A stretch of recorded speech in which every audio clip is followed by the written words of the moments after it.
നേർവീഥി, നേർവീഥി, നേർവീഥി. Evangelist Kunjumon Thottappally ഇപ്പോൾ ദൈവവചനം പങ്കുവയ്ക്കുന്നു. ശ്രദ്ധിച്ചാലും.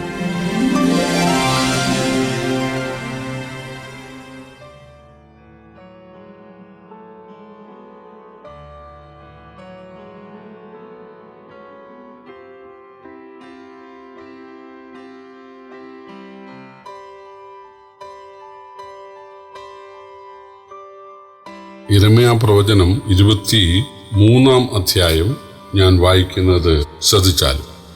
എൻ്റെ മേച്ചിൽപ്പുറത്തെ ആടുകളെ നശിപ്പിക്കുകയും ചിതറിക്കുകയും ചെയ്യുന്ന ഇടയന്മാർക്ക് അയ്യോ കഷ്ടം എന്ന് യഹോവയുടെ അരുളപ്പാട്. അതുകൊണ്ട് തൻ്റെ ജനത്തെ മേയിക്കുന്ന ഇടയന്മാരെക്കുറിച്ച് ഇസ്രായേലിൻ്റെ ദൈവമായ യഹോവ ഇപ്രകാരം അരുളി ചെയ്യുന്നു: നിങ്ങൾ എൻ്റെ ആട്ടിൻകൂട്ടത്തെ സൂക്ഷിക്കാതെ അവയെ ചിതറിച്ച് ഓടിച്ചു കളഞ്ഞിരിക്കുന്നു. ഇതാ, ഞാൻ നിങ്ങളോടുകൂടെ നിങ്ങളുടെ പ്രവൃത്തികളുടെ ദോഷത്തെക്കുറിച്ച് നിങ്ങളോട് ചോദിക്കും എന്ന് യഹോവയുടെ അരുളപ്പാട്.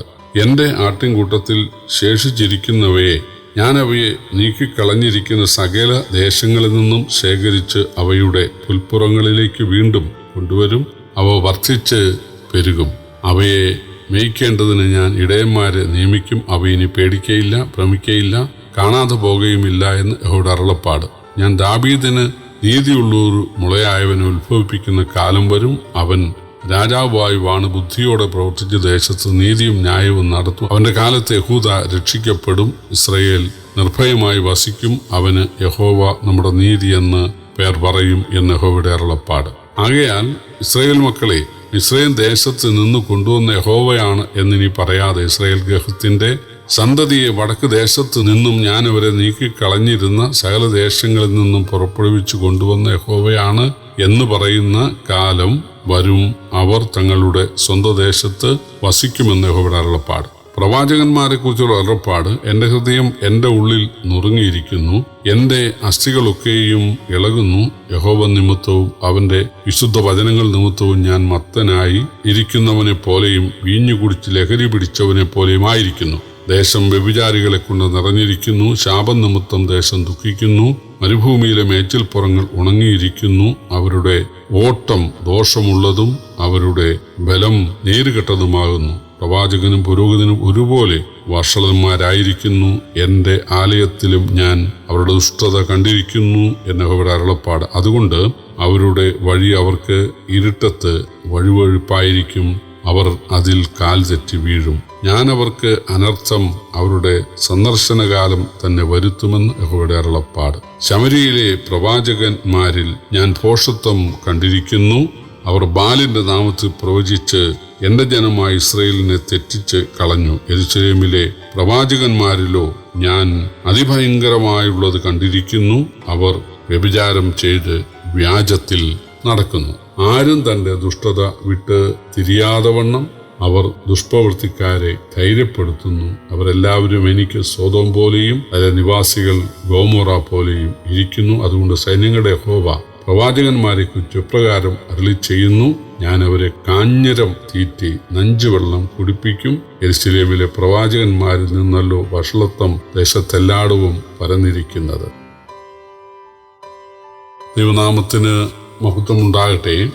വളരെ പ്രധാനപ്പെട്ട വാക്യങ്ങളുള്ള ഒരു അധ്യായമാണ് 23 അധ്യായം. 3 വാക്യം: എൻ്റെ ആട്ടിൻകൂട്ടത്തിൽ ശേഷിച്ചിരിക്കുന്നവയെ ഞാൻ അവയെ നീക്കിക്കളഞ്ഞിരിക്കുന്ന സകല ദേശങ്ങളിൽ നിന്നും ശേഖരിച്ച് അവയുടെ പുൽപ്പുറങ്ങളിലേക്ക് വീണ്ടും കൊണ്ടുവരും. അവ വർദ്ധിച്ച് പെരുകും. 5 വാക്യം: ഞാൻ ദാവീദിന് നീതിയുള്ളൊരു മുളയായവനെ ഉത്ഭവിപ്പിക്കുന്ന കാലം വരും. അവൻ രാജാവായി വാണ് ബുദ്ധിയോടെ പ്രവർത്തിച്ച് ദേശത്ത് നീതിയും ന്യായവും നടത്തും.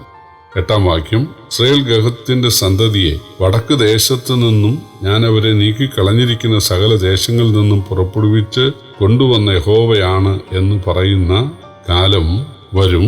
അവർ തങ്ങളുടെ സ്വന്തം ദേശത്ത് വസിക്കുമെന്ന് യഹോവയുടെ അരുളപ്പാട്.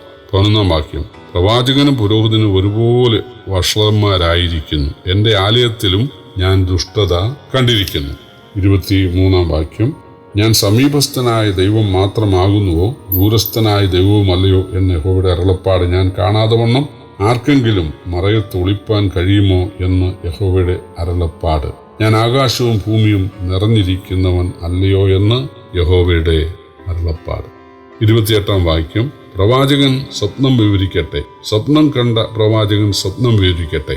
എന്റെ വചനം ലഭിച്ചിരിക്കുന്നവൻ എന്റെ വചനം വിശ്വസ്തയോടെ പ്രസ്താവിക്കട്ടെ. വൈക്കോലും ഗോതമ്പും തമ്മിൽ ഒക്കുമോ എന്ന് യഹോവയുടെ അരുളപ്പാട്. എന്റെ വചനം തീ പോലെയും പാറയെ തകർക്കുന്ന ചുറ്റിക പോലെയും അല്ലയോ എന്ന് യഹോവയുടെ അരുളപ്പാട്.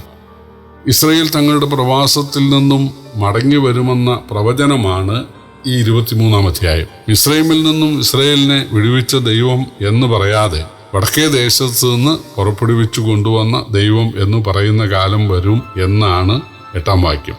അത് ദാവീദ് പുത്രനായ യേശു വന്ന് ദൈവരാജ്യം സ്ഥാപിക്കുന്നതിന് നിഴലായിരിക്കും എന്നാണ് 5-ാം വാക്യം. അതാണ് ഞാൻ ദാവീദിന് നീതി ഉള്ള മുളയായവനെ എഴുന്നേൽപ്പിച്ച് ഒരു നീതിയുള്ള രാജ്യം സ്ഥാപിക്കുമെന്ന് പറയുന്നത്. ഇസ്രായേലിന് ഇപ്പോൾ ഉണ്ടാകാൻ പോകുന്ന വിടുതൽ ഭാവിയിൽ ഉണ്ടാകാൻ പോകുന്ന ദൈവരാജ്യത്തിന്റെ ഒരു നിഴലായിരിക്കുമെന്നാണ്. ഇസ്രായേൽ ചിതറി ഓടാനും പ്രവാസികളാകാനും കാരണം നേതാക്കൾ, അതായത് ഇടയന്മാരാണെന്നാണ് 1-2 വാക്യങ്ങളും 11 മുതൽ അവസാനം വരെയുള്ള വാക്യങ്ങളും വിവരിക്കുന്നത്.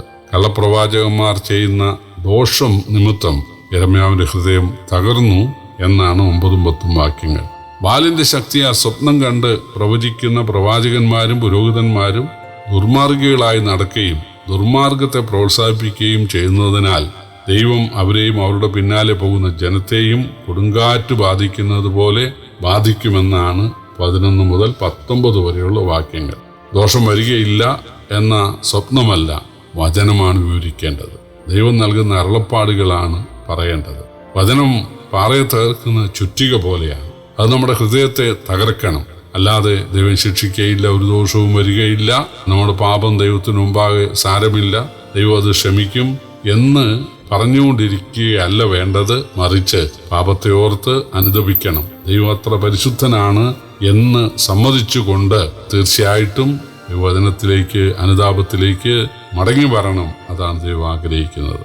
അതിനെ വിരുദ്ധമായി ജീവിച്ചതിനാലാണ് നേതാക്കളും ജനവും പ്രവാസത്തിൽ പോകേണ്ടി വരുന്നത് എന്നാണ് 30 മുതൽ 40 വരെയുള്ള വാക്യങ്ങൾ വിവരിക്കുന്നത്. അതുകൊണ്ട് ദൈവത്തിന്റെ യഥാർത്ഥ ദാസന്മാരിലൂടെ ദൈവം അറിയിക്കുന്നത് കേട്ട് അതത് കാലത്ത് ദൈവത്തിന്റെ ആ സന്ദേശം കേട്ട് മാനസാന്തരപ്പെട്ട് വചനപ്രകാരം ജീവിക്കുവാൻ ഏവർക്കും സാധിക്കണം. അതാണ് ദൈവം നമ്മെക്കുറിച്ച് ആഗ്രഹിക്കുന്നത്. കർത്താവിന്റെ വലിയ നാമം ഇന്നും എന്നേക്കും വാഴ്ത്തപ്പെടുമാറാകട്ടെ.